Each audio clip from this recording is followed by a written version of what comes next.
Today, I did a little bit of creative writing. Creative being the word. It's a little loose, but it's the only one I got. I decided that, in spite of the fact that this is a great story, it just needed a little bit of updating and maybe a modern spin. So I'm going to read it to you because that's really the best way for you to get the inflections and understand exactly what I wrote. Here we go. Name of this story is Mary and the Young Shepherd. This was one frazzled young woman. It had been a long, hard day spent on the back of her husband's donkey. The road was rough and crowded. So many people traveling, trying to get to their ancestral homes. She was clearly very pregnant and about to give birth almost at any moment. About midday, with the sun hot and high in the sky, she felt the contractions coming on. Tolerable at first until mid-afternoon. The contractions started coming in waves and getting stronger. Soon, she understood she was in labor. This baby was coming. Silently, she urged her husband on, hoping he could find a place for them to stay. The contractions kept coming, strong and painful. Silently, she prayed, "Oh, please, help us get to Bethlehem." She missed her cousin Elizabeth, who had her own baby not long before. Mary was certain Elizabeth would know what to do. She wished her cousin was with her now. Silently, she prayed, "Oh, please, I can't have this baby on the bony back of a donkey." Eventually, finally, they reached Bethlehem. All she wanted to do was lay down and rest. Joseph was checking everywhere. Her husband was not finding a place for them. Each innkeeper had the same story. "Sorry, we are full." Her contractions were peaking and her husband was frantic. Finally, mercifully, an innkeeper agreed to let them spend the night in his barn with the livestock. This was certainly not an ideal place to have a baby. She sorely missed Elizabeth.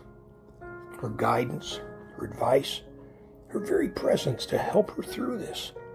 Then, one final hard push, and there he was, a beautiful baby boy. Suddenly, the sky was filled with angels. They were singing such a beautiful song. But why couldn't they just go away? Didn't they understand that she was tired and just wanted to hold her baby and go to sleep? Then shepherds, so many shepherds, all crowding around her in this cramped space. She had never seen so many shepherds, and even worse, they were lined up outside, waiting to get in. All those people and so much noise. The angels were still out there, still singing. Was there no end to this song? Why wouldn't they go away? Didn't they know she had had a long day riding on the back of a donkey and ended up in this smelly animal-filled barn? Didn't they understand she just wanted to sleep? Mary half expected to see Bing Crosby with his booming baritone asking everyone if they heard what he had heard. Then the inevitable happened. Her baby boy woke up. Maybe this was the savior of the world, but right now he was a baby boy who had been forced awake from a sound sleep. He was not happy about that either. The barn emptied quickly. Everyone had left. Even the angels had scattered. It seemed no one wanted to help quiet this baby boy. He let out a wail that little Richard would envy. Joseph, where was he? Where was her husband? She looked all over the barn. He could help, but she didn't see him anywhere. He had always been so quiet. She seldom heard him say anything. Suddenly it occurred to her she had never heard him talk. Much later she would find out that he never talked. Through all 4 Gospels, Joseph never said a word. Mary struggled hard to quiet her baby. For the better part of an hour, she did everything she knew to do.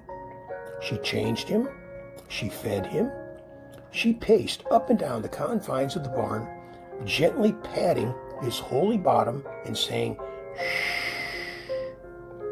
She wrapped him tight in blankets. She sat on the floor, rocking, holding him close and singing softly. Soon, he calmed down, grew quiet, and went back to sleep. Carefully and oh so gently, she laid him down in the straw-filled manger. Mary sat back down on the floor of the barn, exhausted. Then she noticed movement off in the corner. Out from the shadows, where he had been watching, stepped another shepherd. This one was not a man. He was just a boy, still growing up.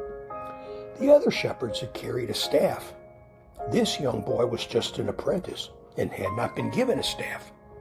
He'd been hiding in the barn in the dark, watching the miracle that was happening before his very eyes. Full of reverence, he timidly approached the manger and the sleeping baby. He was not sure what to do, what he could do. He had so little, not even a shepherd's staff. In a flash, a stroke of genius, he knew exactly what to do. He may not have a staff, but he had a drum. The little shepherd boy carried his drum everywhere, slung over his shoulder. Now he knew what to do. Clearly, this baby needed a drum solo. I certainly hope you have enjoyed my story. Merry Christmas, Happy New Year, and have a good evening.